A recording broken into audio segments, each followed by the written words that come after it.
নেতাজি সুভাষচন্দ্র বসুর জন্মদিনে আমার এই ক্ষুদ্র প্রয়াস। আমি সুভাষ বলছি, শুভ দাশগুপ্ত। তোমার পাথরে দিয়েছি মালা, এত মালা এত ফুল, তুমি ঢাকা পড়ে গেছো। তুমি পাথর না হলে রাগ করতে। 56 বছর আগের এক মধ্যরাত্রে এলগিন রোডের 3 তলার ঘরে আলো জ্বলছিল।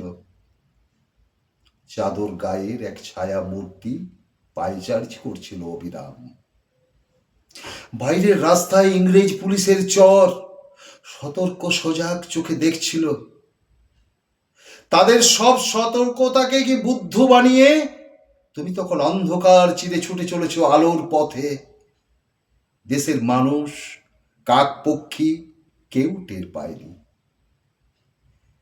তুমি চলে যাবার পর 56টা শীত, বর্ষা, গ্রীষ্ম, উধাও, তুমিও সেই থেকে প্রত্যেক জানুয়ারিতে এপাড়া এ ওপাড়া সব মাটিতেই তোমার অনশ্বর পায়ের ছাপ। সব রাইফেলে তোমার বুকের বারুদ, সব কুচকাও আওয়াজে তোমার সেনার ছন্দ। পরশ পাথরের মতো স্বাধীনতাকে খুঁজেছে তোমার অন্তরে লুকিয়ে থাকা খেপা। তোমার গন্তব্য ছিল স্বাধীনতা, তোমার পথ ছিল স্বাধীনতা, তোমার স্বপ্ন ছিল স্বাধীনতা, তোমার প্রেম ছিল স্বাধীনতা। তুমি রক্ত দিয়েছিলে স্বাধীনতার জন্য, তুমি তাই পাথর। যারা স্বাধীনতার আড়ালে চেয়েছিল গদি, চেয়েছিল সিংহাসন, ইংরেজের ছেড়ে যাওয়া লুটের রাজ্যপাট, তারা রইল সুখে। ভারতবর্ষের টাকায় তাদের সুখ, তোমার নয়। ভারতবর্ষের অফিসে আদালতে তাদের ছবি, তোমার নয়। ভারতবর্ষের সংবিধানে তাদের শৈশাবুদ, তোমার নয়। ইংরেজ গরিব মানুষকে পায়ের নিচে রাখত, আমরা বড়লোকদের মাথায় করে রেখেছি। স্মাগলার কিংবা ডাকাতকে জোড়হাতের সভাপতির আসনে আহ্বান করেছি। ইংরেজ এদেশের ধন সম্পত্তি লুট করত, আমরা দেশটাকে বেচে দিচ্ছি। ইংরেজ দিয়েছে চাবুক, লাঠি, গুলি, আমরা দিয়েছি মস্তান, মাফিয়া, নেতা আর বুলি। ইংরেজ দিয়েছে কালাপানি, সেলুলার জেল, আমরা দিয়েছি টিভিতে সুপারহিট মোকাবিলা। আর আইনসভায় আয়ারাম গয়ারামের খেল।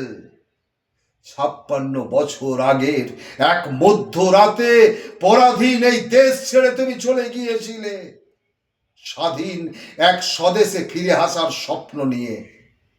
তুমি ফিরে আসনি, স্বাধীনতা এসেছে। তার কাঁধে ঝুলি ভরে নিয়ে এসেছে ভোট নামক রাজস্ব যোগ্য, গণতন্ত্র নামক চিরায়ত মাতৃস্নেহায়, প্রগতি নামক লোক ঠেকানো স্ট্যাটিস্টিক্স, সংহতি নামক বিস্ফোরণের চুরমার, ঐতিহ্য নামক মন্দির মসজিদের ঝগড়া, আর সমুদ্র হিমাচল ভরিয়ে দেওয়া ভাষণ, ভাষণ আর ভাষণ। 56 বছর ধরে তুমি পাথর হয়ে আছো। 56 বছর ধরে ভারতবর্ষ অধীর আগ্রহে অপেক্ষায় কান পেতে আছে। ইতার তরঙ্গে কবে হঠাৎ শোনা যাবে স্বাধীনতার নিজস্ব কণ্ঠস্বর। আমি সুভাষ বলছি, নমস্কার।